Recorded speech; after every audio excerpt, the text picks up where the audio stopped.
Danielle, thank you so much for coming on to Get Honest Truth today. Obviously this is a long time coming, but I'm very excited to introduce you to all of our listeners and chat all about women's health, women's hormones, and fertility, and what our listeners can do to really both advocate for themselves and optimize. Yeah, I'm stoked. I was so honored. And I can just say that whenever you said it's been a long time coming, I just heard Taylor Swift in my head for my fellow Taylor Swift fans out there. So I just had to say that. But yes, stoked to be here, stoked to chat. Very excited. So I feel like, correct me if I'm wrong, because you were more recently, obviously, in the more traditional allopathic space, but I don't feel as though fertility, preconception, any, miscarriages, just talking about the whole picture and kind of what's lumped together is still not wildly talked about or prepared for in the traditional in Western medicine space as compared to functional medicine. Maybe some people listening are like, I didn't know that was the thing functional medicine really like thrived in. But what's your take on that? Ooh, I love this question. So I would start by saying that from what I understand, I get a lot of clients who come to me from that space and they're like, oh yeah, like Mm-hmm. I just came off birth control and they just told me that I could try to start conceiving, like no problems. And I'm like, just all of the lights and sirens and everything going off in my head. So there really is no guidance as to like what to expect. And I'm talking Mm-hmm. about this right now coming off of birth control because this is the person that popped into my mind, right? Is the person coming off of contraceptives who wants to conceive and they don't get any guidance about like repleting nutrients or just I would call it pregnancy prep, like Mm-hmm. making sure that our vitamins and nutrients are at a good level, we have good gut health and just we're thriving, right? Mm-hmm. Because this is the functional medicine perspective is you're about to like build a human from scratch, literally. Yeah. And you need a lot of energy and resources to do that. So if you're already running on like a half empty Mm-hmm. tank, that's not going to go as well as it could have. I'm not saying that to scare any women or create fear mongering or any kind of thing like that, but you know, in the conventional space, it really is just like, oh, come off of birth control. Oh, just start trying, just start having sex around day 14. And in functional medicine, it's like, okay, well, are you ovulating on day 14, Mm-hmm. like this month? And talking to women about how ovulation can vary and making sure we have optimal hormonal health and progesterone levels, especially. And I mean, I can go kind of all over the place with this, but there's so many things that run through my head with this. And it's really just like, the difference between, oh yeah, just start having sex and like, okay, we need to sit back and we need to prepare for 6 to 12 months before you start trying in order to really make sure that you're in a healthy place to carry this baby, to create this baby, and that creates a healthier postpartum too, right? Which is like a Mm-hmm. whole other discussion with postpartum depression and anxiety and the micronutrients and the neurotransmitters that we deplete that can contribute to creating that state postpartum. I love that because a lot of people think like, I will say one thing with like preconception period is a lot of women don't start a prenatal, right, until minimum 6 weeks into pregnancy, when like 5, 6 when they're finding out. And that's like people who are actively trying to conceive, right? And like taking Yes. tests, all of the things. That's not the population that maybe isn't so much trying to conceive or sort of if it happens, it happens. So those people are already now probably starting out at a depleted state because how many people do we run micronutrient tests on, pregnant or not, and their depletion is across the board, right? So Yes. they're already starting out. Then they have to obviously allot all of that to the baby. And then we are just starting postpartum in like the most depleted state that we can possibly be. And that is already going to be the most depleted you ever are in your entire life, right? So Yes. like it really does help like everything you were just referring to in terms of like how your brain's going to function, how you're going to sleep, how you're going to show up for your child, like in energy states and breastfeeding and all of it if you choose to do that. So it really does Yes. play a big role. And I will say on the flip side, another place where type of like patient that might walk through the door, at least I see quite a lot of in my practice, is the woman and or couple that has gone through loss after loss or just been told that they are infertile, right? And they're like, I'm here to just see if there's any like redeeming hope thing that you can do. And there's so much we can do and nothing that traditional care talks about. And that grinds my gears. That is like, yeah, we have so many women that will come to us and they'll be like, I've been trying for years. And I'm like, well, has your thyroid been checked? Have your sex hormones been checked? Has ovulation, what are we doing there? Are we looking at gut function, right? Are we looking at autoimmunity? Like we can keep probably listing things, but Yes. like what even is just your prenatal look like in your nutrient status, your Yes. nutrition? Like we don't talk about anything until you've had 3 miscarriages, right? And now you're just already defeated and feeling hopeless and like you will grab at anything, and rightfully so. And Yes. there's no one there to help you, in my opinion. Yeah. Yes, I get a lot of these people too who you know, I've actually had them use the needle monitor and track their cycle, and they've changed like Mhm. the day that they have sex by like 1 or 2 days. Mhm. Yep. Poof, Yep. pregnant. Yep. Or lots of people with you know, multiple miscarriages who, like you said, sex hormones haven't Mhm. been checked. So I'm, you know, running blood tests or Dutch tests. You know, I always give people an option as to like, okay, these are the pros and cons of, you know, Dutch testing Mhm. versus blood testing, et cetera, et cetera. Nutrients are huge. Like I Yeah. I Yep. probably feel about like vitamin D and omegas like you do about like checking the thyroid. I just, Mhm. the more that I read about vitamin D and omegas, I'm like, again, not medical advice, but I just feel like everyone should be You all on get it. one? Yeah, Yeah. you get vitamin D and you get omegas. Like Mhm. I'm just Oprah with it over here. Yep. Because it is just, it's so important. And I get these women who come to me and like you said about Mhm. just being on the right prenatal, right? Who they're on a prenatal and they're not taking a separate omega. And I'm like, if Mhm. your prenatal is not offering a separate omega, like you need to be taking 2 to 3 grams of omegas, like with that Yeah. supplement that you're already taking. And you know, to your point, yes, a lot of these women are, they're they're not taking a prenatal until 6 weeks. Yeah. And I'm like, okay, like I really kind of wanted to see you doing that for like 6 months.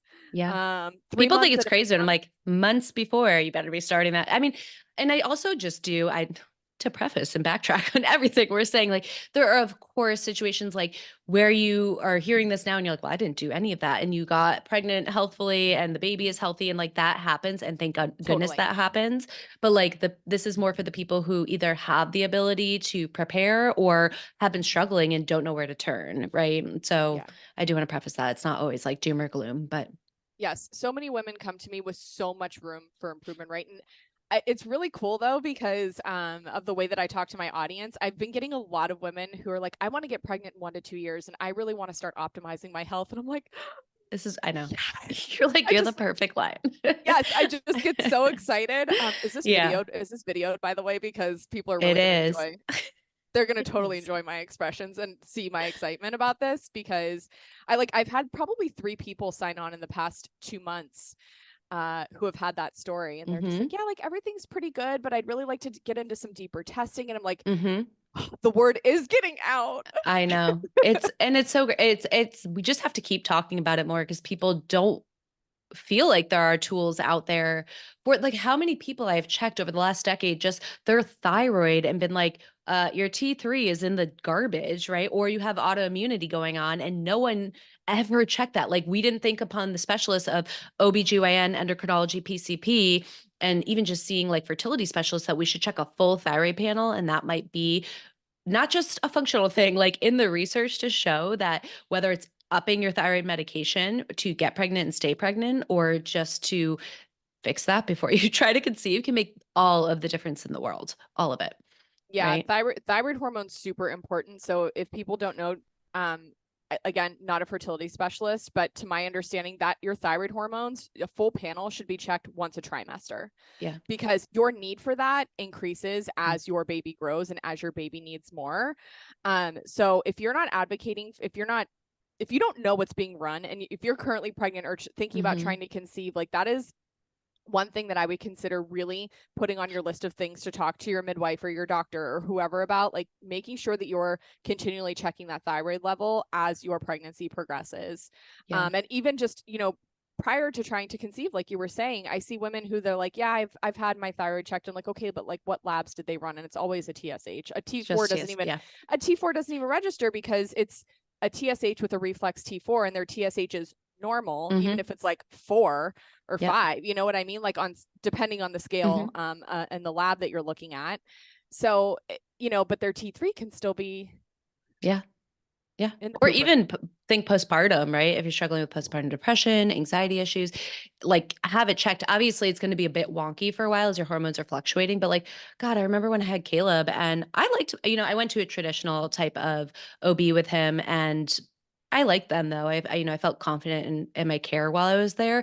But then after, when I was struggling so much with like breastfeeding and weight loss, and obviously most people are like, you lose weight like this. And I was like, I don't lose weight like that. Like I was so frustrated. I'm like, can you do a thyroid panel, please? And I was like, and check like my A1C and different things. It was like fighting tooth and nail a little bit to get even a TSH. And they're like, well, we don't usually do that. I'm like, why the F?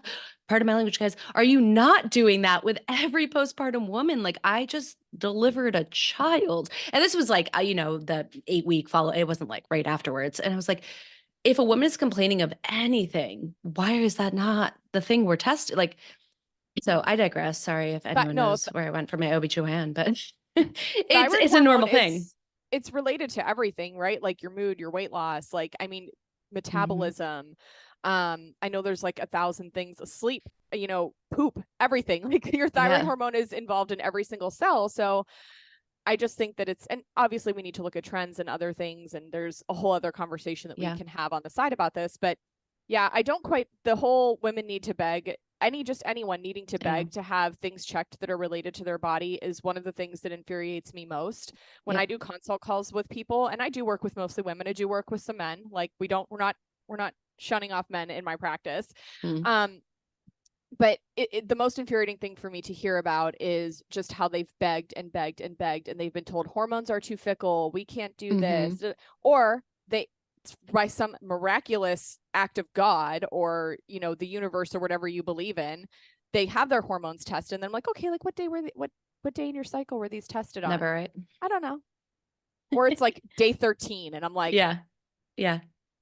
like not the person's fault, Unhelpful. right? Yeah, No. but it's just like, okay, well, that's not really what we want to be looking at here. So not only are women having to beg for their hormones to be tested, but even when they beg and they get their hormones tested, they are not getting the direction and instruct. Mm-mm. I mean, I send a sheet this long to women about Yeah. instructions about how to test their hormones when they test their hormones with me, even after I've given them Hmm. like endless verbal instruction, right? So I just, I shared a post on social media the other day of Halle Berry talking about menopause. And this is like a little bit of a different conversation, but she's like, if this were a man problem, it would be solved. And I'm like, Yeah. hey, man, Yep. Yeah. Speaking of, I'm gonna like totally divert and go a different direction than my what I do wanted the it. next conversation to be about, which we can circle back.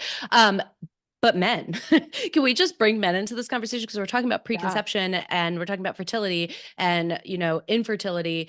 And 30% of infertile cases are related to the man. And all we are doing are checking their sperm, making sure they're there, but we're not checking the health of the sperm, the quality, like really to the degree of like what's their nutrition. Are they on some, I'm going to call it a prenatal, but like a prenatal for men essentially? Like there's Yes. so much that the man is contributing and we are not talking to, or I'm going to make some enemies on this podcast, I think. Do it. As always, the thing that really gets me with patients is when they're like, oh, my husband's not going to do that. I'm like, they're not.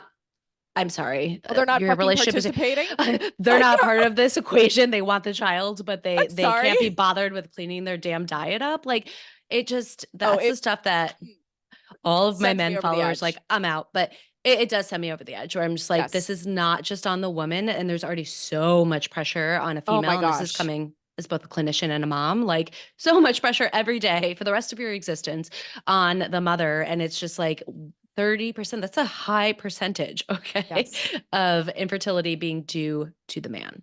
So we are not just talking, this is not an episode just for the ladies out there. This is also looking at the men and saying, how can I improve my health, my nutrient status, my nutrition, my supplements, my toxic burden, all of that too, alongside my partner to have the healthiest pregnancy, baby, and postpartum that we can all have.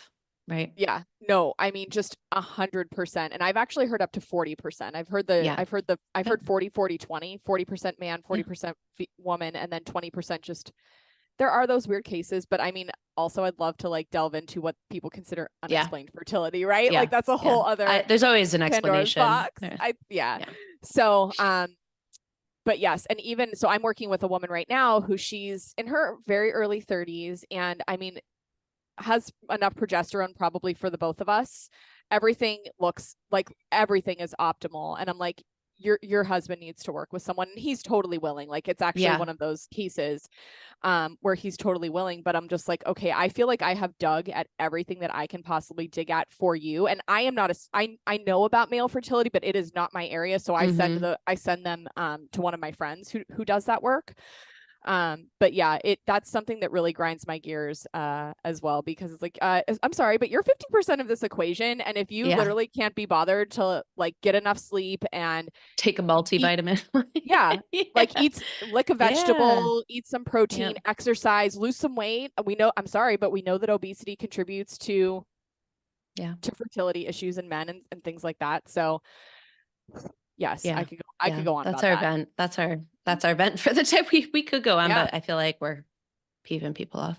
Um, Another type of client I see, I like that we're just calling client types out, but another type of client that I see often, which isn't necessarily a bad thing.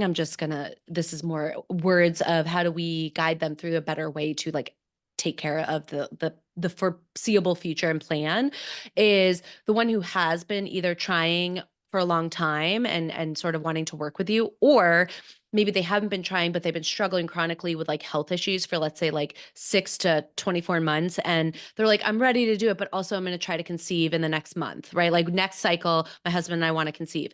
And I have so much I could talk about with this one, but like, how do you guide your people that come to you? Because sometimes it's hard because they're like gung ho Yes. about both things. Or like, I'm all in. You're like, we can't be all in, right? Yes. So, walk me through that?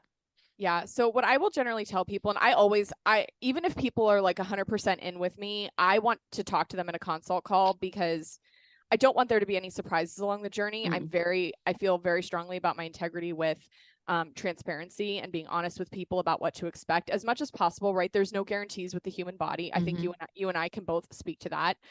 Um, but really saying like, listen, these are opposing goals. Like, you mm-hmm, cannot work. I literally can't give you anything. If we run a GI map, like, I can give you almost yeah, nothing if mm-hmm, you become pregnant to make improvements on that. And we know that certain conditions like H. pylori are associated with mm-hmm, hyperemesis gravidum, like excessive vomiting during pregnancy, which can mm-hmm, lead to nutrient deficiencies. And then, how are we setting ourselves up for postpartum? So, mm-hmm. really talking to the person about, hey, like, I get that you want this thing right now. Like, you just got married, you just came off birth control. That is really the client that I see is, I Yeah, just came off birth control, or I came off birth control and I've been in a steep caloric deficit, yeah, or I came off birth control and I want to lose weight and become pregnant at the same time. And I'm like, listen, becoming pregnant and losing weight and working on your health and um you know any of the other things, these are opposing. We yeah, cannot do both at the same yeah, time. And I highly suggest that you work on those other things first mm-hmm, before we move into you trying to conceive, especially if it's about your body image. I have a lot of women who come from a background of disordered mm-hmm. eating. I attract very high functioning type A women. It's another story for another day. Gee, I wonder why. Um, and they they want to be pregnant right away, and they have come from a background of that disordered eating. And I'm like, listen, we need to spend some Yeah. time outside of this. And if that journey doesn't sound like one you want to take, I am not the right person for you. And I'm Yeah. very, very upfront with that. That's So funny. I see, not funny, not humorous funny, but I see a lot of people who are the opposite, where they're like coming in, they're like, I am pooping my pants. I got mold toxicity. Like they're like, they have all the labs, or they're like, and then they're like, but I'm going to try to conceive. And I'm like, I'm not going to touch you with a 10-foot pole. Like you, so yeah, that like, it's, I'm the same. I'm like, if you are currently listening and you are like, I am going to try to conceive, but I have all of these problems, which I think might impact my fertility, like malabsorption in the gut, or having SIBO, or having possibly H. pylori, or whatever it is, IBS, if you live in a moldy house or environment, like all of these things outside of maybe just like supporting your hormonal function, really an ethical provider is not going to touch you. They're not going to, outside of nutrition and preconception support, they are not and should not be giving you antimicrobials and having you actively try to conceive. Will it be okay? Possibly, absolutely. But like, there is a timeline, and which is a question I had for you, is like, my timeline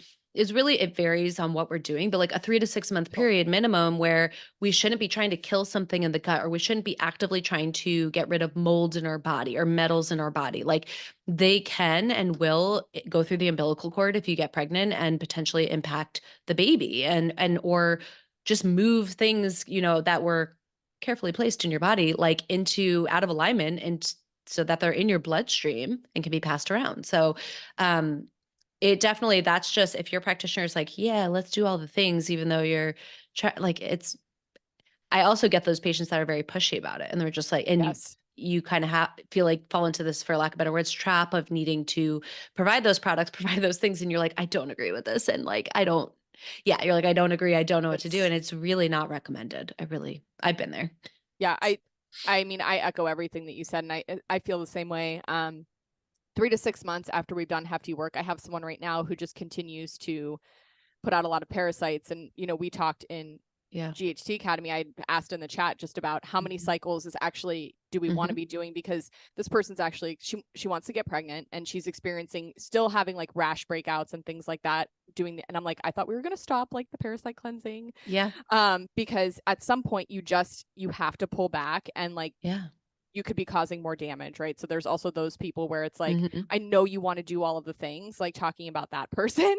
Yeah. But also like if you are really considering getting pregnant, like Mhm. we need to be off of these products, and you need to be in a different state for a certain amount of time. And also just the toll that takes. I Yeah. think just doing that many parasite cleanses is a lot mentally to Well, it's a continue to do. stressor too on the Yeah, physically on the body to do totally. these things. So it's like you're not allotting, when using all that energy and space for, let's say, a parasite cleanse, like it's not necessarily there for the fertility piece of it. So it's not always so black and like white and linear and perfect. Like we're sort of saying, we're just, for the people who have the ability or the option to say, hey, I can wait 6 months, I can wait 4 months. Like, Yeah. even if you're just working on lifestyle, if you're just cleaning up some of the food that you're eating, the products, working maybe on H. pylori for a couple weeks to a month, like it can make a really, really big difference in both how you feel during pregnancy and your ability to get and remain pregnant. So our recommendation obviously would always be, let's spend a few time like months on you before we jump in. Yes. If not, I would just have both the expectation, and you should want your practitioner to not give you a bunch of stuff to quote unquote treat something if you're actively trying to conceive or plan to in the next 1 to 2 months, right? Yes. And of course, So, like things happen. Like I had a girl who she knew it. She's like, I think I might be pregnant. And we were yeah. like in the middle of a candida protocol. I was like, stop everything. Like Yep. it happens, right? Hmm. Yeah. Accidents. I don't want to like call her child an Yep. accident, Yeah. but like I was like, stop everything Yeah. immediately. Yeah. So, we're not trying to scare people off and say like, oh my God, if you get pregnant, No. like your baby's doomed. She's like 20 weeks, healthy Yeah. baby. Everything looks great. She feels Hmm. fantastic. But it isn't always the case. So No. we just want people, I'm speaking for you now, apparently. We just we just want people to have the best experience that they can through their Yeah. pregnancy and their lives and be as healthy as possible. Like we are truly just trying to set you up for success, even though we might be saying it's like your therapist. Like they might say some things that piss you off and make you not feel so good. But I always say like you should love your therapist 80% of the time, and she might and she should grind your gears for about 20%. And it's the same Yeah. thing with practitioners. Like Mm. I don't think that we would be doing you any justice or serving you or truly helping you advance your life if we weren't helping you in a way that Yeah. made you feel a little bit uncomfortable. Yep, I love that. Um, I like that you were sort of alluding to the stress piece of it all for people, and I feel like that's stress. I always go both ways with stress because it's like partially it's like the elephant in the room no one wants to talk Yeah. about and be like, stress is the problem, even if it comes to the fertility piece. I also think stress gets maybe more so in the functional space, like sometimes too much play too. I feel like we sometimes are like, it's stress. And you're like, it might not be stress. Like, did you check their thyroid? Did you check? People will just be like, oh, they're so stressed. That's the problem. You're like, it might be, but they might also just be stressed because there's other things going on. Anyway, I digress. Correct. Talk to me about like stress impact on our menstrual cycle or ovulatory cycles, things like that, and like how you work with your clients there. Yeah. So I'm sure that a lot of people, I think I've heard you talk about this before, but the stress bucket that a lot of Mhm. people are familiar with, right? So, like, stress can mean a lot of different things. It can mean fighting with your partner, it can mean finances, it can mean toxin load, it can mean nutrient deficiencies, not sleeping at night, under eating, over exercising, and so many of a myriad of other different things, right? So, like, when that bucket starts to overflow, I feel like everybody's a little bit sensitive in different directions, but a lot of women, particularly that I work with, the first thing to go is their hormones, and Mhm. that is usually the Yeah. first thing to go, right? Is Mhm. just They are delicate flowers. They are, like Carrie Jones says, dramatic like Mariah Carey. Mhm. First thing to go, last thing to come back. So they go bye-bye, you have trouble, and then it takes you a really long time to Mhm. regain that whatever your normal was, right? So how stress impacts the menstrual cycle, I'll try to put this as plain and clear as I can. So when you feel stress or perceived stress, I like to say, Mhm. because even if it isn't like really actually a stressor, like you're not actually going to lose your job, but you're worried about losing your job, Mhm. or you're worried about your partner leaving you, even though they're not going to leave you, that's still something that your body still feels that. Yep. And when your body perceives that stress, you start to release glucose, secrete cortisol, all of these things. And cortisol is one of your main stress hormones, right? So when we secrete cortisol, it actually communicates with your hypothalamus, like an area up there in your brain that stress cortisol seems to really impact. And why this is important is the first hormones that we need to kind of kickstart our menstrual cycle come from our hypothalamus, right? Like that Mhm. gonadotropin releasing hormone, that pulsation that dictates whether your anterior pituitary, which is another area in your brain that secretes a bunch of hormones, whether it secretes FSH or LH. And that portion of like, do I secrete FSH or LH is so pivotal to, am I going to start building up follicles and raising estrogen and creating this cascade that, you know, actually creates an ovulation in the menstrual cycle? Or am I just like, you know what? Like, we so stressed, like we ain't gonna grow no baby this month. Mm-mm. Because that's actually when you are stress overloaded, when it gets down to it, the signal that is being sent to your body as to why you're not ovulating, why you're having period problems, why you're having abnormal cycles is your body is not in a state to grow a fetus, to grow a baby, to take care of. If you're not taking Mhm. care of yourself, your body's going to be like, you ain't taking care of yourself. We ain't taking care of yourself and a baby. Ain't happening. Mm-mm. So Mm-mm. it really, really does truly have a significant impact. And, you know, my intake form is something special. I prize it on, and I get a really good idea what's going on with someone's nervous system from that, Mhm. between their sleep and their stressors and how well they feel they can cope, what brings joy to their life, all of these different things, right? And so then if I start to see all of the other signs of stress, and I have labs to back that up, right? Because before I'm seeing someone for the first time, I am looking at labs or GI map or some sort of testing, right? Um, it's pretty clear that, okay, this is not Mhm. a this is not a severe, you know, nutrient deficiency, or maybe it is, but it's stemming from stress. So Yeah. And think it big like issue. my hearts go out to the couples and females that have struggled with infertility and loss, because think of how Oh, stressful and like inability to just turn the damn stress off when you can't get pregnant or keep a pregnancy and people are like, you're stressed. And you're like, I know I'm stressed. You know what I I mean? I know know. I'm stressed, and it's so Yes. hard whether I see friends or clients and you have to just be like, I need you to like bring it back, like find joy or passion in something else for a little bit, because it's how often do you see that for couples where it's like they finally are like, we give up and then they get pregnant because it's so stressful. It's so the whole thing is stressful, whether you are having infertility or not. It is a stressful experience all day, every day. So my heart just goes out to those people because it's like stress is that elephant in the room for those people, hands Same. down. Yes. So you were just talking about tests that you might get on people. Like what if, so say I'm a client coming to you and my goal is optimization versus, or I've been struggling and I want to optimize prior to trying to conceive again. What are some like good, general tests and or functional tests that you might suggest? Obviously this is very specific to the person, like are you having gut issues, etc., but like throw a few out there that people might want to start to look into and or work with someone like you to figure out.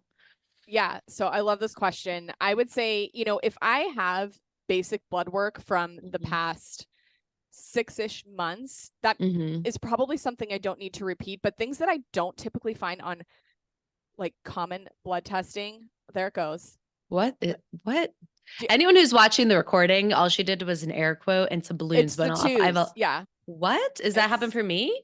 No. You have some no, setting on. you got to hold it. And then it also will do, I was explaining the phospholipid What? bilayer to someone the other day. Nothing. Um, I got nothing. I'm I'll into get what's it. happening. Yeah, there it goes. I have all What? kinds of things that show up for me. Yeah. For the people, if you're not watching, go watch, because it's, If you're not watching this, they're going to be like, I don't know what to do with this yeah. episode. Moving on. Sorry, It's a guys. weird time over here. We will come right back to the conversation. just went on a detour. But if I have, basic blood work aside, CBC, CMP, A1C, lipids, maybe a TSH is what people usually upload to the portal for me before I get involved. So other things that I want to look at, obviously, we feel very passionately about a full thyroid panel in this conversation. So TSH, free T4, free T3, thyroid antibodies, reverse T3. Sometimes I look at total numbers. It depends. It depends. Vitamin D, CoQ10, omega panel, vitamin B12, folate, if they, especially if they've recently come off of birth control, that's a big one that I'll look at. I need you Fasting to throw iron and yes, ferritin into this combo, guys. Yes, full iron panel, ferritin, and fasting insulin.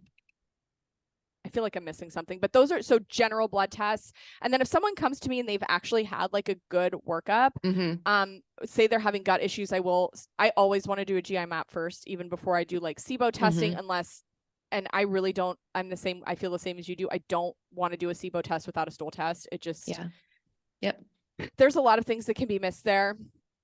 And also just addressing the digestive basics can fix a lot of things for people, to be quite honest. Chewing your food, eating in a parasympathetic state, yada, yada. But one of the tests that I've newly been introduced to from you, and I ran one on myself, is that micronutrient panel. I think that for someone trying to conceive that it's a more expensive test, I think it ran me like $450. Don't come for my head if I'm a couple dollars off. I don't know exactly with taxes and stuff.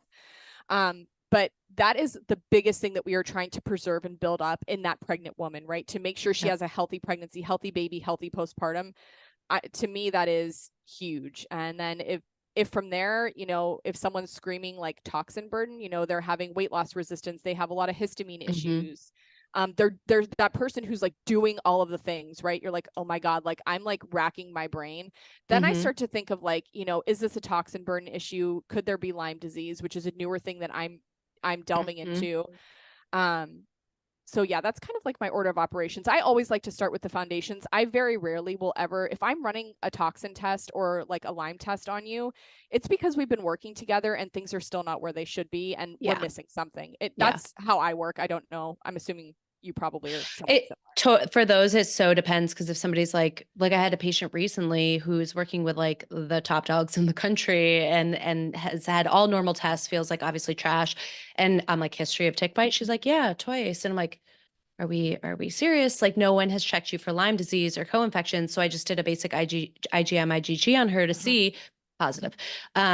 And so, yeah, there's a lot of stuff and other things going on, and that happens all the time. So like if you have a history or you just match like symptoms, I'm like, it sort of depends for me too. I was going to say like total toxic burden. Obviously I run that test all the time, but like if you're not going to come into it with like, I can give you 6 months of time, why are we spending $300, $400, $500 on a test that I'm going to not touch? Right. Sometimes it's nice to know and just like rule out, but like those are for the people who have the means to do so. Right. So it does really, really depend. But if you can't allot a certain amount of time to me for this, we shouldn't be running the test right now. We just shouldn't. So I agree. Like, and it happens a lot too, where we'll like run a stool test and somebody gets pregnant because it takes a few months to like get into things. And you're like, it happens, and we can kind of move on. But, yeah, I usually start with, obviously, depending what the person's doing, some kind of like maybe a Dutch test to see, are we even in the hormonal space to be doing what we're trying to do here? And then a GI map and stool test I'll use on people, thyroid panel. And those are sort of like the upfront, let's get those nitty gritty basics, but a deeper level than the foundational pieces that are, Western medicine pieces doing. And then from there, it definitely depends on the person's story, if you will. So yeah, and I didn't even touch on the hormones because for me, God. a lot of the time I am starting with other stuff because, as I like to say, hormones are the smoke signal. I want to know where the fire is. Yeah. If you have a vitamin D level of 9, I don't care what your cycle, not that I don't care what your cycle is doing, but like that's just one component too, right? So if you're under eating, over exercising, your vitamin D levels in the shitter, your CoQ10, your nutrients, I'm not going to. People are very fixated on the hormone. They're like, I have a hormone imbalance. Like, you have an imbalance because something else is off for most people, right? So you're like, there's a lot of like fancy, sexy terms out there and tests that get talked a lot about on social media. And even if they're great tests, that's like, people are like, I need a Dutch test. And you're like, Do you, or do Mhm. you need a stool test, a thyroid test, a nutrition talk, like all the things first, a stress management piece? So, yeah, that we could talk about. We could do a whole episode on probably Mhm. testing and our thought process around that. What, if anything, what are like the most common, I don't know if we want to call it common, but common things that you see that like move the needle for your patients on fertility, healthy pregnancy? Like, is it testing? Is it supplements? Is it stress? What is it? What's the secret sauce? Yeah. So like anything, it depends. Like Hmm. if you're working with a practitioner and they're not saying it depends and they speak in absolutes, like I mean, Yeah. just run. Yeah. There's a lot of us out there who don't live in absolutes. It's just a dangerous area to be. But Yep. I would like again, like I said, I attract very high functioning women between 20 and 40 for the most part. I Hmm. have some women in their 60s who work with me in Hmm. 50s also, but very high functioning type A. So stress is again, not to be that person in functional medicine who's like stress, It is though. but that's a huge one. Just getting people to slow down, eating more. Most of my women come from a disordered background, and a lot of them are still struggling and they don't know it, right? Like those sneaky signs of disordered eating, Hmm. that I talk about a lot. And I have, again, I'm not a dietitian, so I don't like to claim, knowledge there, but I do have a therapy background. So I was trained in eating disorders in that and through physician assistant school. And I mean, tertiary, I lived through it, right? Like I had like a whole period of orthorexic Hmm. behavior, and that is a huge one. Like women are skipping breakfast, they're, Yep. just having coffee, running on fumes, and they're crashing Yep. midday. And so when we're skipping one meal, like we're creating blood sugar imbalances, Hmm. especially with breakfast when we're not eating enough protein. So I can gain a lot of ground with people on the basics, on the lifestyle portion, I would say. And then nutrient deficiencies, I would say, is probably next, which Yeah. honestly, what is that coming from though, right? It's stemming from stress because we're not absorbing our nutrients. And then, Hmm. the foundational things, right? Like if we're not eating enough, we're not going to have enough nutrients. So I would say getting people to slow down, do less, get more sleep, right? Like I know there's studies in men, and I'm sure that they exist in, well, if we were doing them, they would exist in women, that even getting as little as a half an hour of sleep more per night, which actually I Hmm. shouldn't say little because that is a lot. And that's Yeah. a lot for people to prioritize, raises testosterone levels Hmm. substantially. So, Hmm. um, yeah, sleep, stress, eat enough food, and Hmm. knock off the hit. Not Yeah. you don't have to quit it completely, but maybe for this season of life you need to do less. And for a lot of people, listen, I get it. That's very hard. When I was building my business and still working full time in conventional medicine, I pulled back Hmm. significantly. I was lifting twice a week and walking my dogs, and that was it, Yeah. because that was all my body could handle. And when I would try to do more, my menstrual cycle was like, we're going to put Yeah. you in like a depression the day before, and you're going to cry at animals. And I cried at animals Gonna anyway, but create like, animal. You're like, like that's the not anything new. like Yeah. all right, it isn't, but my body was sending me signals. So I think also just one overall tip is really assessing, like, where are you in this stage of life? Where are you Hmm. right now in this season? What capacity do you have? And where do you need to maybe do more? And the better question is, where do you probably need to do less? Yeah. I love For a that. lot of people. Yeah. I felt that way really strongly when Matt and I first got married and we were talking about starting family, and I could just like feel it. Like I was just like there's no way that staying in this job, staying in this lifestyle that I have going, and maybe I could have, but this was just like this intuitive feeling that I was like I will not get pregnant and it will take us at least a year and I'm going to have trouble and my hormones are off and I can tell my cortisol is just completely in the trash. And I really like I know not everybody can afford to do this, but and I was very grateful that my husband like gave me that trust and space to be like, I quit my job. I left my job. Wow. I was like, I don't do alarms anymore. I'm just gonna be rest when I need to rest. I'm gonna not work if I don't want to work. I'm gonna work if, do all these things. Started my business, which of course was stressful, but I was like, Oh, I'm gonna start doing all the things, take adrenal supplements, like work on my hormones, test my thyroid, like do a lot of this, but also just be like, I'm gonna eat without restricting anything. Like I'm not gonna be like, I need to not eat gluten. Like I'm going to just eat what my body is telling me to eat. I'm going to sleep and rest and do these things. And we were very fortunate that we got pregnant like right away but I really do were you fortunate or not. did you do the work? Who's interviewing I who was going to now? But say like, like when people are like, oh, you're fortunate and they're probably getting annoyed.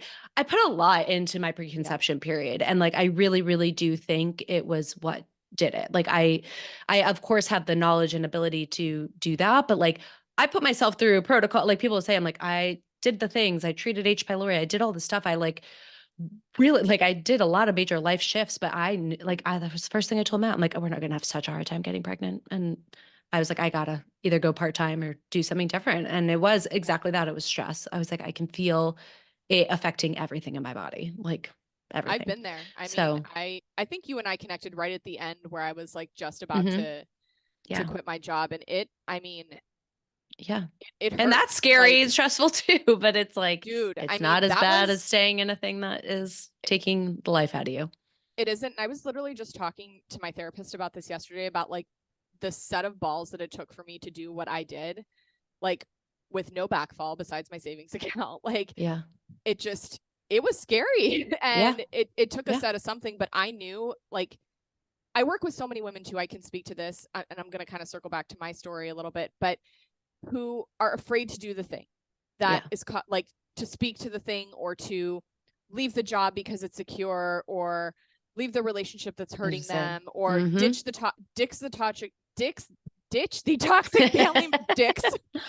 You're really gonna have to put Where are you? a disclaimer on I this don't want to do episode. too much editing on this. I'm just kidding. Sorry, man. That really was like a slip of the tongue. But toxic relationships too. Like so many. Big We're one. right around the Big one. holidays where people are like, "Oh, but they're family," and I'm Yeah. like, "Listen, that excuse doesn't work with me because I cut my dad off years ago because that shit was toxic, and there is something really powerful about a person who can cut off a family member Mm-hmm. because it is difficult to be Yeah. in that situation." And so there's so many women who I work with who are afraid to do that thing. And so for me, like just journeying back to like my personal story, I really have like had to stop and give myself credit Yeah. for that because damn, that shit was hard Yeah. It's and all scary. it's all scary. It's all hard. And that is like there's so many Choose your people heart. that yeah, I see and it's like you're like, "Oh God, it's their marriage or it's this or it's how they're showing up and responding to it." And like it's so obviously like there's a boundary as a practitioner that you can't just be like, you need to get a divorce. You know what I mean? But you're Yes. like, we need to look deeper into this and you need to find a professional that can help you because it is part of the problem and all like you said early into the episode like all that stress manifests in the same way whether it's perceived physical chemical like it doesn't matter what it is it thoughts right perpetual thoughts like it's a problem so we've all had to kind of be there, but you need to really like take that. I mean, it was terrifying. I thought about years leaving and doing my own thing. And I just, Matt, this is irrelevant, but Matt yesterday made a joke. He's like, I am the most invaluable member of GHT. And I was like, you know what? I was like, you probably are because you gave me that like safe space to be like, girl, run and do it your thing. And like, never was like, gave me that pressure of being like, you have 3 months to figure it out. And if not, like you need to get a job. It was just like, go and I believe you can do it. And I did it. So I was just like, you are the most valuable person because you gave me the faith in myself to be able to just do whatever the heck I needed to do to both have children and crush a career. So I was like, thank Yeah. you for that. That's just shout out you guys to my husband. We'll let him listen to this episode. He has listened all Yeah. the way through for my kind words. But yeah, so that's just stress. Those are our personal journeys. Take that with a grain of salt. But Yeah. what are, if you can give, obviously we've done a lot of this, but give me 3 to 5 takeaways like that people can say, you know what? I have been struggling with fertility, or my partner's not on the same page, or I'm thinking about in the next 1 to 2 years, trying to conceive like what are kind of tangible things people could look into or do. I would, if they're trying to conceive in the next 1 to 2 years, I would say if you're not getting the things that you need from the practitioner that you're working with, find a new practitioner. Mm-hmm. If you're begging for hormone tests and a lot of these things that we're talking about and you want to get those things done, listen, Katie and I do these things. I have Mm-hmm. a practitioner who works with me, Kira. I mean, Yep. there's a lot of us out there Yeah. too. If we're not your Can cup I of tea, piggyback on that one too? Not to yeah, interrupt you on your no, go. not every functional person does makes you have to join thousands of dollars of testing and program. And Yes. like Danielle and I are great examples of that, that like we can meet you where you're at. We might do a Yes. one-off session. Ashley that works for her does these one-off sessions now. And like, pardon me, look into that because we're not, maybe you just need to get your thyroid checked and we're there to guide you through that. And then if you don't need us, like you don't need to commit for forever. People get really turned off Yes. by that because they think like, I don't have $5,000 to join this person's program and Yes. not everything's a program. So sorry, Yes. go And I that. feel, no, you're fine. I feel very strongly about like, and I know you and I have had discussions about this, many voice memos, but these people who are charging $7,000, I'm like, are you doing neurosurgery? Like, what are you actually doing? Mm-hmm. I like, and I'm very entrepreneurial and a big fan of capitalism, and all the things, and I want to make a living and, the whole 9 yards. But it, if people are charging an absurd amount of money, it's almost a red flag to me. Yeah. Yep. I'm not trying to talk crap on other people at all, but it's just, I've seen those people, and those people Yeah. have come to my practice $15,000 in for mold treatment and no stool test. Yeah. Red flag. Yep. Red flag. Um, so, but circling back, I would just say, work with someone. Like Mm-hmm. I know, like, we offer payment plans, and I have master classes for $19 that you can learn a lot from. I know Katie has guides that she offers. Like, sure, you're not going to get as much out of a master class as working with me one-on-one, Mm-hmm. but at least there is something that you can get there. I have a pregnancy prep one, and Yep. an ebook that I wrote with Ash that is, it's a little, I think it actually, I never took it off sale. So go grab it because it's $39 right now. It's Do apparently you on ever do sale. that? Do you ever do that where you're Yeah. like, I don't think I took that off sale. So Yeah. Merry Christmas to Yep. everyone. Now you can, So now you can't take it off. no, This will it's be time for this lasting through the new year. That's fine. I'm here for it if it gets people the help that they need. I would say look at areas in your life where you can do less. And this is a very hard one for me. This is very, very, very hard. And this can look a lot different depending on where you are in your life, whether it's saying no to friends or saying yes to friends, or, boundaries with yourself and getting to bed earlier and stopping that episode of Netflix mid-episode because it's 9 o'clock and it's time for you to start winding down. Where can you do less? I would say other tangible things. Stress reduction, doing less, working with a practitioner. I would say educating yourself. I think that that's super important. Like, the people who come to me who have the most success are people who I give all of these books to read, right? And they go listen to the podcast. They go listen to educational things. I have a podcast. Katie has a podcast. The guides that we're talking about from her, the guides for me, like, between the two of us, you could probably learn enough to maybe do it on your own, besides like the testing and getting like that individual support. But I guarantee you, between the things that we have to offer for a lower ticket item, you can do a lot to advance your health. So educate yourself and make sure who you're learning from is worthwhile to learn from. And I know you and I can talk forever about how to determine like who's a good practitioner. And I think that this is worth noting just a couple of things. Like, if you're going to be learning from someone, if they're talking in absolutes, always, nevers, elimination diet, food sensitivity tests, first run, just go away. Just stop. Go away. I want to be looking for the practitioner who is like, are they continually learning? Are they investing in their education? Are they willing to say to the person, you know what, I don't know, I'm going to go check with some of my colleagues and I'm going to get more information from you? Because saying I don't know and saying I need to learn something is a very uncomfortable place for people to be sometimes. And I say this all the time. I want to be the dumbest person in the room. I want to surround myself with people who know more than me, who are doing better than me, who are making more money than me, whatever the facet is where I'm trying to advance myself. So, is that person continually learning? Are they willing to say that they don't know? Do they say it depends? Do they work with you, right? Like Katie was saying, I'm not going to throw $1,000 worth of testing at you. When you do a consult call, it's okay. What I mind your money like it's my own. I really, truly do. Same. My business manager says that I mind your business like it's my own. So that's where I came with I mind your money, whether it's talking through supplement protocols or things that you can do or testing. Sometimes people are like, I have $150 that I can run labs. I'm like, okay, let's talk about what things make the most sense for you. Rupa offer, I use Rupa a lot of the time, and they offer payment plans. So you can pay in $50 increments. You can use a payment plan with me. So I think working with a practitioner who is willing to work with you is just, it's so important. I don't even know if I answered the question at this point because I got like really warm and heated because I got really excited about it.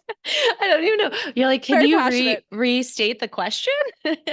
No, you did answer the question. Okay. And I agree with all of it. So yeah, I particularly like, you said you could do a lot on your own. And I want to echo that, but also say, stop trying to do it all on your own. If you are frustrated to the point, like, stop trying to do it all on your own. I understand that feeling like you have to spend money on another person or whatever it is, or supplements, or it's worth it. I assure you, in the long run, it will almost always cut costs for you, and stress and time and all of the things. So if you are not like obviously brand new to it, stop trying to do it on your own. Stop trying to treat yourself. stop trying to heal Yeah. yourself. I don't treat Yeah. myself. I saw Katie because I'm like, I can't, No, you can't read the it's pill label when you're in the pill box. And, yeah. you Yeah. know, yeah, you Yeah. can't, no one can do it all themselves. Like I know a lot. And Yeah. sometimes Katie's like, sometimes it shocks me because you know these things about like manganese and how it affects Lyme disease, but you're still using regular table salt. What the hell's wrong with you? That was my favorite. You're I like, get the text what? recently of just like, did you know that table salt's not good for you? I was like, we gotta back up. She's over here being like, let me tell you about how the hypothalamus impacts your it just let's go downstream. But then we're like, did you know that this isn't the best option? I'm like, I gotta. So Listen, we yeah. fixed it. There, Yeah. we're always Which learning. I mean, that I just know we shows are you. always Like, I'm learning. not Yeah. ashamed. No, and you should not be. There's too much to know. So yeah, I love that. So if people are listening, they're like, how do I find you? How do I get that book? How do I get that discounted book? How do I do the things? How do they do that? Oh, I'm cracking up right now. How do I get that? When is this airing, by the way? I don't know. So you might have to keep that for like the next 6 months. Just let me know when I can take the I sale gotta price move down. podcast dates because of this sale. Goodness. Good Lord. No, Yep. it's totally fine. So, the main place that you can find me is on Instagram. I hang out there. I'm just at Danielle.Kepics. Spelling of my name, I'm sure, is in the show notes. It's Mm-hmm. Kepics. Um, Website empoweredmedicine.co, not .com, .co. Shop is there, and you can find any of my master classes from like preconception and to postpartum and just pregnancy prep. I have stuff about menstrual cycle and Mm-hmm. exercise and how exercise and nutrition affect your menstrual cycle, which is really important for conception. And of course, the preconception to postpartum Mm-hmm. ebook that we have all been relentlessly talking about that will remain on sale until further notice. And then I have a podcast too, Strong and Unfiltered, and I Yeah. have over 150 episodes. Katie is on one of those, Mm-hmm. and yeah, there's tons and tons of free information there. I've had some really great and super, super way smarter than me guests on there that have been I feel very fortunate to have donated their time to that. So yeah, those are all the things. That is amazing. We'll be sure to tag all the things for you guys as well as put the link to the ebook. Um, Thank you so much for coming on and being a wealth of knowledge. And I hope that even if we reach one person that needed to hear this, that's all we need to ask for, you know? Amen. Totally. Thanks, Katie.